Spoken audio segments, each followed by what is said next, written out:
जब ये सुरंग निकलेगी तो किस तरीके से काम करवाया जाएगा, हमें बोलने की आवश्यकता नहीं पड़ेगी, ये पेपर आपको सब कुछ बता देगा। ये हमारी हैंड राइटिंग भी नहीं है, गवर्नमेंट की हैंड राइटिंग है।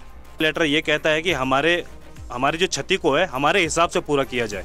वो रात में ब्लास्टिंग करते थे, जो भी करते थे, हमारे वाइब्रेशन होता था यहाँ पे। हम अपने बच्चों को ऐसे में कैसे रखेंगे हम? और अब इस मकान की बारी है तो ये भी दिन ब दिन धंसता जा रहा है। अगर इस मकान की नींव टूट चुकी है तो उसकी नींव कैसे वो दोबारा बनाएंगे? रिटर्न एग्रीमेंट हमारे पास है जिसका वो कुछ नहीं, कोई जवाब नहीं हो रहा है। आदमी तो एक भी मूल्य है, वोट तो एक भी मूल्य है। ये लेटर को अगर आप आगे फॉरवर्ड कर दें तो उनसे इसी के बारे में अगर जवाब पूछ लिया जाए तो हमारे लिए वही संपन्न हो जाएगा। गवर्नमेंट की तरफ से इतना बड़ा जो है ना हास्यात्मक ये वो रखा है कि इस पोर्टल में उसकी कॉपी भी अटैचमेंट नहीं है, ना हमें कोई लेटर दिया गया। ये क्या होगा इसमें? तो उत्तराखंड के टिहरी गढ़वाल के चंबा में इस वक्त हम मौजूद हैं। चंबा एक बार फिर सुर्खियों में अपने टनल को लेकर। टनल में दरारें आई, करीब हफ्ता 10 दिन पहले ये खबर सुर्खियां बनी और उसके बाद लगातार यहाँ के लोग जो पहले से ही इस टनल के निर्माण पर सवाल उठाते रहे, एक बार फिर से वो मुखर हो गए हैं, फिर से वो अपने सवाल उठाने शुरू कर दिए उन्होंने, लेकिन जवाब बदकिस्मती से उनको जो है वो नहीं मिल पा रहा है।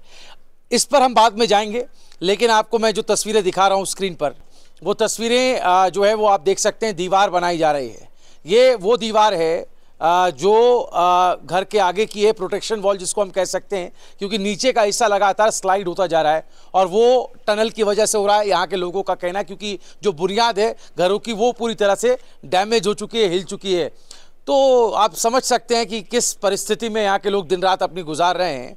और चंबा में हम इसीलिए मौजूद भी हैं, लोगों से 1 to 1 बात करेंगे और फिर जिम्मेदार लोगों के सामने भी जाएंगे इन सवालों को लेकर के। ऐसे ही एक घर में हम हैं, उनके ओनर हमारे साथ हैं। क्या नाम है सर आपका? मेरा नाम अखिलेश कोठियाल है और मैं मठियाण गाँव चंबा में निवासी हूँ। ये मकान हमारे अपने हैं, दोनों अगल बगल के।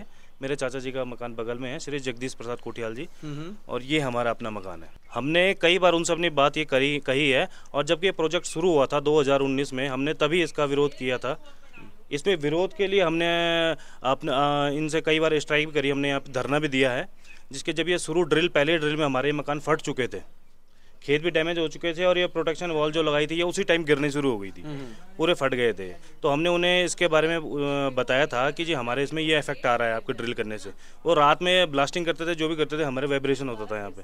तो हमने इसकी शिकायत है ऊपर एडमिनिस्ट्रेशन में भी की थी, और जब हमने यहाँ पे स्ट्राइक करी तो उन्होंने हमें हटाने के लिए उन्होंने हमें एक रिटर्न में एग्रीमेंट दिया। हमसे एग्रीमेंट हुआ अच्छा कि जब आप हमें अपना काम करने दीजिए, आपके मकानों के नीचे से जब ये टनल जाएगी और आपके मकान से जब नीचे हो जाएगी तो आपको एक बार हटा के आपका काम ये मकानों का दोबारा से बनाना शुरू कर देंगे हम आपके साथ, जो कि हमारे रिटर्न एग्रीमेंट में मेंशन हुआ है। दोबारा से मकान बनाना या मरम्मत करना? उन्होंने ये कहा था कि आपके हिसाब से, तो हमारा हिसाब, अगर हमारी बुनियाद टूटी है तो बुनियाद तो फिर ऐसे बन नहीं सकती, उसके लिए आपको पूरा काम करना पड़ेगा, ठीक है ना जी। अगर हमारा ये पुस्ता अगर ढल गया है, ये ढलते ढलते ये अभी 1-2 हफ्ते पहले पूरा गिर चुका है नीचे। अच्छा, तो अब क्या करेगा आदमी? अब बरसात आ गया, या तो फिर इसको ऐसे ढलने दें, या फिर 5 साल तो उनका इंतजार किया, या तो फिर उनका 5 साल और इंतजार करेंगे क्या है क्या नहीं है। इसके बारे में हमें बिल्कुल ढंग से हमें कोई बता नहीं पा रहा है। तो हम अपने बच्चों को ऐसे में कैसे रखेंगे? हमने इसीलिए इसमें अपनी तरफ से प्रोटेक्शन वॉल लगवा रहे हैं, क्योंकि ये गिर चुकी है पूरी, और अब इस मकान की बारी है तो ये भी दिन ब दिन धंसता जा रहा है। और हमने उस एग्रीमेंट में पूरा मेंशन किया हुआ था कि हमारे हिसाब से काम होगा, हमारे हिसाब से नहीं, गवर्नमेंट अपने हिसाब से काम करे, जो उसे उचित लगता है, जो उसके इंजीनियर्स समझते हैं कि अगर इस मकान की नींव टूट चुकी है तो उसकी नींव कैसे वो दोबारा बनाएंगे, ठीक है ना। हमने इस बारे में कई बार अपने लोकल एडमिनिस्ट्रेशन में बात कर लिया। रिटर्न एग्रीमेंट हमारे पास है जिसका वो कुछ नहीं, कोई जवाब नहीं हो रहा है। नहीं, आपने मुझे कहा कि जब आपको कहा गया आपके घर के नीचे से, जी जहाँ हम खड़े हैं उसके नीचे से ये सुरंग निकली है, तो उन्होंने कहा कि जब निकल जाएगी उसके बाद हम आपसे ये बात करेंगे और आपके मुताबिक जो है वो काम कराया जाएगा। तो ये टनल बने हुए कितना टाइम हो गया और दरारें आए हुए कितना टाइम हो गया, और इस बीच कोई आपके पास आया या नहीं आया? देखिए, हमारे पास तो अभी तक कोई नहीं आया है। टनल 2019 से बनी थी और 2020 के हाफ में बन चुकी थी, ठीक है ना। लेकिन उन्होंने हमसे यही कहा था कि आपके 50-100 मीटर के दायरे जैसे सुरंग गुजरेगी, आपका काम तुरंत करना हम शुरू कर देंगे, जिसका उन्होंने रिटर्न हमें एग्रीमेंट दे दिया है, जो हमने आपको बताया। लेकिन हमारे पास कोई भी लोकल एडमिनिस्ट्रेशन आते हैं, देखते हैं, हमारे जो भी हैं हमारे विधायक साहब जी, वो सब हमारे पास आए हैं। हम लोकल एडमिनिस्ट्रेशन डीएम एसडीएम सबके पास गए हैं, जिनके हमारे पास लेटर्स भी हैं, जो हमने रिसीविंग उनसे करवाई है, ठीक है ना। लेकिन अभी तक आप हमारी हालत देख रहे हैं, हमें खुद करवाना पड़ रहा है, काम को खुद करवाना पड़ रहा है, क्योंकि अब आगे बरसात है तो हम अब क्या करें। हम आपसे जी ऐसा तो नहीं है कि इतनी बड़ी आबादी वाले इस शहर में कम लोग हैं जो प्रभावित हो रहे हैं इसलिए आपकी आवाज़ नहीं सुनी जा रही? क्या ये भी एक दर्द है कि ज़्यादातर लोग नहीं हैं तो यूनिटी नहीं मिल पा रही है? क्योंकि मैं देखता हूँ जोशीमठ में हम लोग गए थे और वहाँ हमने देखा लोग जो एकजुट हुए उसका एक असर पड़ा, एक प्रभाव पड़ा। सरकार कहीं ना कहीं कई मोर्चों पर सरकार को झुकना पड़ा। तो आपको लगता है यहाँ कहीं ये कारण तो नहीं है? अब ये तो हमारे सरकार या हमारा दुर्भाग्य बोलेंगे अगर इस टाइप से सोचा जा रहा है तो, क्योंकि आदमी तो एक भी मूल्य है, वोट तो एक भी मूल्य है ना। तो ये तो एडमिनिस्ट्रेशन को सोचना चाहिए कि क्या इस तरीके से करना चाहिए कि नहीं चाहिए। हम जो अफेक्टेड हुए हैं वो पेपर्स में लिखा गया है कि हम कितने लोग अफेक्टेड हुए हैं। अच्छा, ठीक है ना जी।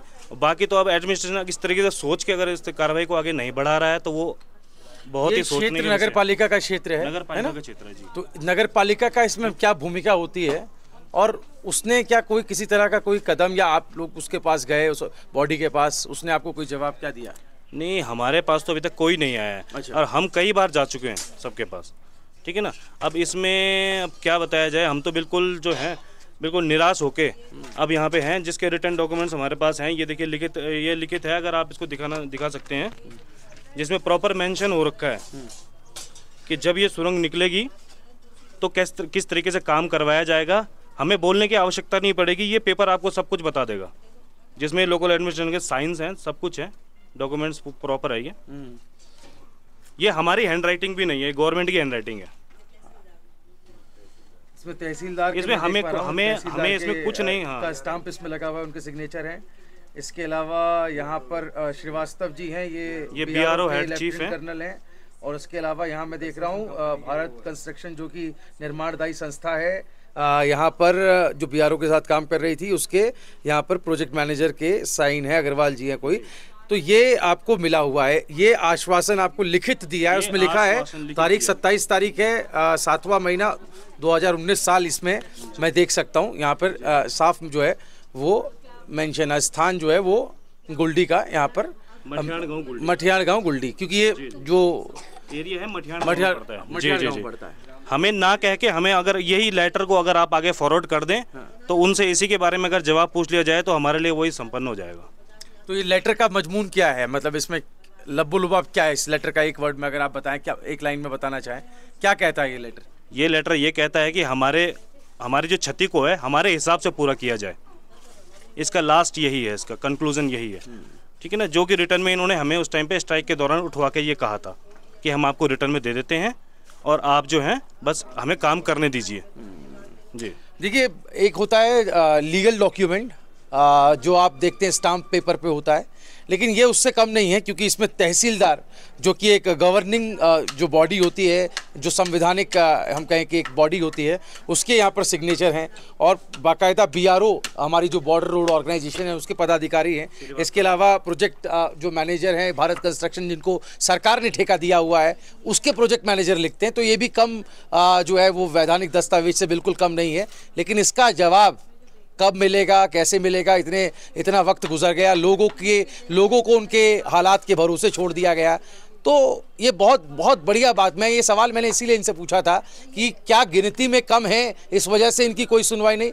बहुत सही इन्होंने तंज कसा है कि वोट तो एक भी अमूल्य होता है, वोटर एक के पास वोट मांगने के लिए जो है वो नेता आता है, तो एक जान भी कीमती है। चलिए अखिलेश जी, मैं आगे भी तस्वीरें दिखाता रहूँगा। देखिए, हमारा आने का मकसद यही है और हम कोशिश करेंगे, हम भरोसा नहीं दे सकते इनकी तरह आपको, लेकिन हम कोशिश करेंगे कि हम जिम्मेदार लोगों के बीच जाएं और आपके सवाल उनसे पूछें और वो तारीख लेकर के आएँ जब वो आपके बीच आएंगे। और कुछ कहना चाहते हैं धामी सरकार को, क्योंकि मैंने अभी आप बता रहे थे ऑफ कैमरा कि आपने सीएमओ से लेकर पीएमओ तक जो है ग्रीवांस अपना डाला हुआ है, तो पीएमओ वाला थोड़ा किस्सा मुझे बताएं कि वहाँ से आपको, क्योंकि ये इसको लेके दावा किया जाता है कि ये सीधी अपने आप मन की बात आप सरकार तक, पीएम तक पहुंचा सकते हैं, तो इसका क्या जवाब आपको मिला जब आपने प्रधानमंत्री पोर्टल पर ये पहुंचाया? ये मैंने grievance status of registration number मेरा है MOTH/E/2021/09301। ये नंबर गवर्नमेंट के लिए सफिशिएंट होगा इसके बारे में, इसका स्टेटस जानने के लिए कि इस वाली जो हमने इसमें शिकायत की है इसका उन्होंने क्या हमको रिप्लाई दिया है, इसमें उन्होंने लिखा है कि देख लीजिए उनका रिप्लाई क्या है। मैं 2000 कब से इसका वो कर रहा हूँ, ये मैंने जो शिकायत है 25/8/2021 को इस पीएम पोर्टल में की थी, जिसका जवाब मुझे कुछ नहीं मिला। खाली मुझे जो है ना, ये आपका आज 5/8/2022 में उन्होंने एक रिप्लाई दिया है। रिप्लाई आप पढ़ सकते हैं, ये रिप्लाई आप पढ़ लीजिए। रिप्लाई ऑन द ग्रीवेंसी, रिप्लाई इन्होंने ये दिया है कि ये जो है इसका आपको जो है वो रिप्लाई कर दिया गया है और आपको फॉरवर्ड किया गया है, और आपका लेटर नंबर इसमें मेंशन है, शिवालिक लेटर नंबर मैं देख पा रहा हूँ 13009, और 16 नवंबर 2021 को जो आपने कंप्लेंट रेज की थी मेरे ख्याल में, ये उसका जवाब है। और ये लिखा गया है कि आपको यहाँ पे एक कॉपी अटैच की गई है जिसमें आपका जवाब है जी, जबकि वो कॉपी अटैच्ड भी नहीं है इसमें। गवर्नमेंट की तरफ से इतना बड़ा जो है ना हास्यात्मक ये वो रखा है कि इस पोर्टल में उसकी कॉपी भी अटैचमेंट नहीं है, ना हमें कोई लेटर दिया गया है। क्या होगा इसमें? तो जाहिर है कि जो शिकायत करता है उसको आप विकल्प तो देते हैं, शिकायत करने के लिए प्लेटफॉर्म तो देते हैं, लेकिन आखिरकार उसके हाथ क्या लगता है? ठगा सा महसूस करता है। यहाँ पे भी मैं देख रहा हूँ, मैंने खुद पर्सनली देखा है, क्लोज कर दी गई है, यहाँ क्लोज कर दी गई है कंप्लेंट। बाकी तो अब आप देख सकते हैं, मैंने वो मेंशन कर दिया है। गवर्नमेंट देखे तो इस जो है ग्रीवेंसी नंबर पे जाके देख सकती है। तो ये minister of road transport highway के अंदर आता है और ये कंप्लेंट भी उसी के को ध्यान में रखते हुए या उसी को मेंशन करते हुए कही गई है। तो अब ये सीधा सवाल, और ये वीडियो अगर केंद्र सरकार और minister of road transport highway के हमारे जो मंत्री हैं नितिन गडकरी, अगर वो देख रहे हैं और वो उनके जो सिपह सालार हैं वो देख रहे हैं, या भाजपा के जो नेता केंद्र में बैठे हुए हैं जो यहाँ के हिमायती बनते हैं, यहाँ की जनता के दुख दर्द को समझने की बातें करते हैं, दावे करते हैं, अगर वो ये वीडियो देख रहे हैं, वो अखिलेश जी को सुन रहे हैं और ये सच्चाई को देख रहे हैं, तो इस पर ज़रूर एक्शन लेना चाहिए। और वो अपनी तरफ से भी कोशिश करें कि कैसे मंत्रालय की तरफ से और एक ऑफिशियल उनको अगर कोई जवाब मिलता है और उसमें कमियां होती हैं, वो पूरी तरीके से संतुष्ट ना करने वाला जवाब होता है, तो सवाल तो उठेंगे।